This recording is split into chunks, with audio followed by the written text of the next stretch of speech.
This is the journey to One Africa. First time subscriber. Wow.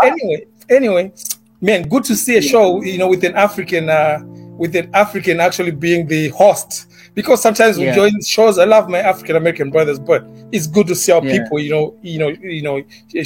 on the internet too. Well, I have a few things to say, man. Yes, sir. I'm sad that there was a coup. But I'm also very, very happy that there was a coup. So I'm conflicted, right? I'm actually, okay, on the balance of things, I'm happy. Because I understand there were elections in Gabon, I didn't know. Just like there was elections in Zimbabwe a week ago.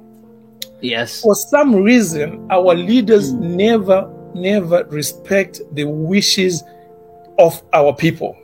Okay? We always have contested elections. It's always some cheating. It's always some bribing poor people to vote for the ruling parties and things like that. You understand? So when people have no choice, when people are given no choice, this is what we end up with the military coups, right?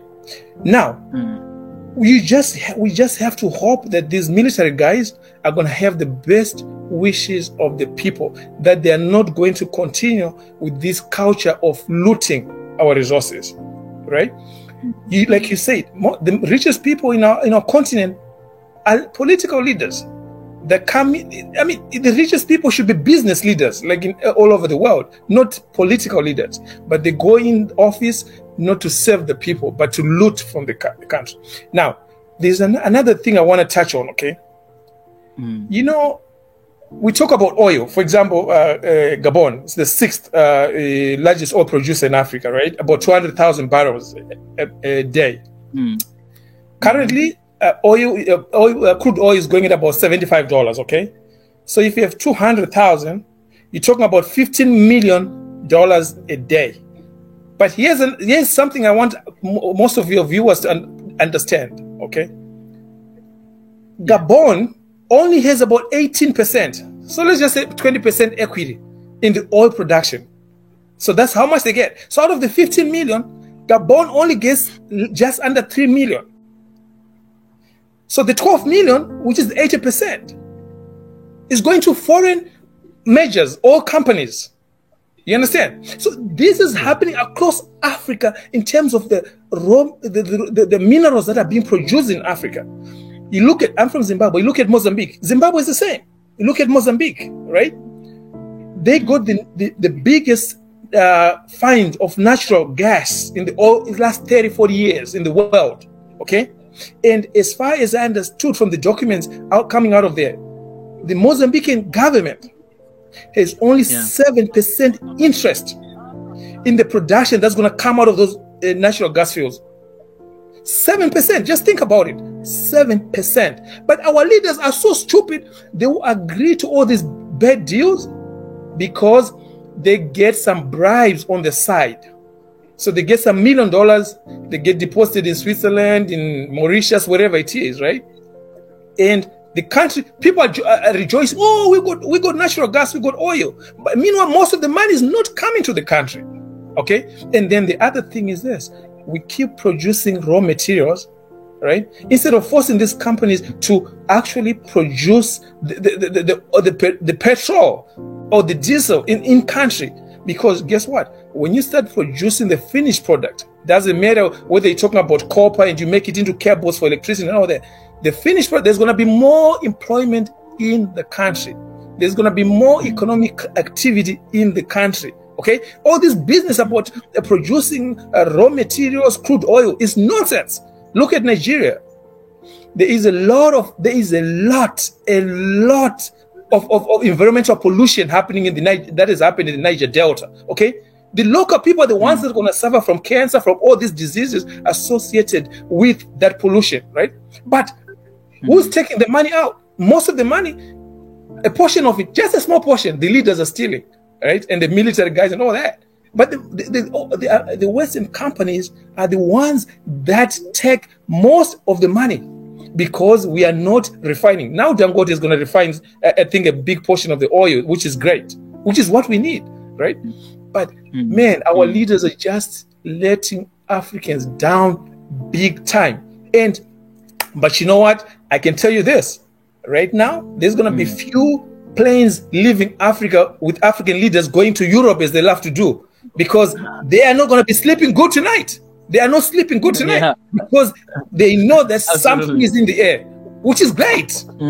They need to stay in the country. You know what I mean? They know that anything could happen. People are not happy because guess what? The leaders, you know what, man? When you steal, you can never share enough across all these people you need to protect, because guess what? When they steal, they need the judiciary to be compromised, so they have to give them bribes. They need the military to be compromised, so they give them bribes so they can suppress the people. They need the police to be compromised, so that they can keep law and order, bad law and order, right? To keep, right? So you need the intelligence to be watching the opposition. So you need the intelligence to watch the civic societies. So it's a whole bunch of nonsense happening. And at some point, some of these people are just gonna be like, man, there's not even enough to give us to protect this nonsense. You understand? It is not enough. Why can't we just have functioning societies? You know, when we have functioning societies, we don't need to be living in these countries. I'm on my way to go back home, but even I have to tell you this: as much as I want to be a patriot, I have second thoughts about going back home. Even though you know business over there, but the thing is, it's just frustrating because let me tell you something. In the morning, I was going to the gym a couple of days ago. There was an accident, man. I heard boom. There was a big accident. There was 3 cars. Okay, that is an accident. And I'll tell you, one of the cars was like squash. We tried to open the door, me and one guy, we couldn't. Okay, the guy was crying in there. One guy was thrown in on the road, just bleeding. We're telling, man, don't move. But you know what? We called 911, which is the emergency number. Okay, in about 5 minutes, there was 4 or 5 fire trucks, 6 or so police cars. Okay, they were going to work, and we had to leave because now the emergency responders were there. You know, but guess what? If you are rich in Zimbabwe, in most of these African countries, if you have that kind of accident, you are not going to get immediate help. You're going to die on the spot. So it doesn't matter whether you're a billionaire or whatever you are. But you see, our people, we are not smart enough to realize that these decisions that we make, right? And we cripple the services that should be available to everybody. We die unnecessarily. Okay, how many countries, right now, how many countries in Africa have proper cancer centers, cancer hospitals, where you can access radiotherapy, chemotherapy, and if you wish to, you know what I mean? It's so, man, it is just so frustrating. And the French, it's not business as usual, because now look, how many troops are they going to need to try and keep order in Africa? They can't. They got too much on their hands. And ECOWAS, a bunch of old hypocrites, they want to attack another African country to protect what exactly? You want to protect corruption? You want to restore a leader that's in cahoots with the French to exploit an African country? But you know what? They are doing that not for the people, for themselves. Because they rule the same way, exploiting Africans the same way, stealing from Africans the same way. But you know what? The beauty of the internet is Africans, they are now sharing all this information. Africans are aware, the eyes are open. They can tell we are poor not because of the white men. Okay, yes, the white men are partially to blame, but most of the blame is us. Look at the Arabs. What's the difference between the Arabs and us? You know, the Arabs, they can exploit other people, but they will not exploit most of the time their own. At least look at, which is most people, I don't know, they know. The richest company in the world is Aramco, Saudi Aramco. What is Saudi Aramco? That's the national oil company of Saudi Arabia. Why? Because they own 100% of the oil. They can have partnerships and this and that, but they own their resources. You understand? So that's why they're rich. Look at our people go to the Gulf and they get exploited, treated all kinds of ways. But look, man, I committed to myself never go to the Saudi, Arab countries, but I had to pass through Qatar last year because I missed my flight to Kenya. But you know what? You see the infrastructure, man. I mean, like it's amazing. It's amazing. That shows leaders that think about their country.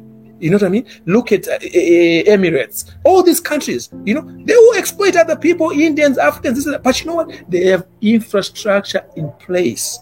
They have good hospitals, good schools, good healthcare, the basic things that people need. Food, people can afford food. America is not, America, it's not that it's the best country, but guess what? They try the hardest to make sure that people can eat. People have good roads. People have good running water. People have good electricity. In the cases that they don't, they have social services where they give people some vouchers and things like that. And then they have food banks, what they call food banks, where you and me can just go. If you're hungry, you can go there and they can give you food, a box of food to take to your house. But anyway, I don't want to, I want others to, chime in and talk. But it's good to discover this platform, and I will definitely be watching. And you know what? Bravo to the brave men of the armed forces of Gabon to say, hey, enough is enough. How can you have two people from the same family leading a country for 50-something years? I mean, what kind of, stupidity is that? I mean, what kind of nonsense is that, man? But anyway, thanks, brother, for letting me on your platform. My brother, I really appreciate you so much. My brother, can you drop your number in the private chat, your WhatsApp number? It's good to be connected with somebody from Zimbabwe, so that we may have some talks some other time, even about Zimbabwe and what is happening. Asante sana. Thanks, brother. Yeah.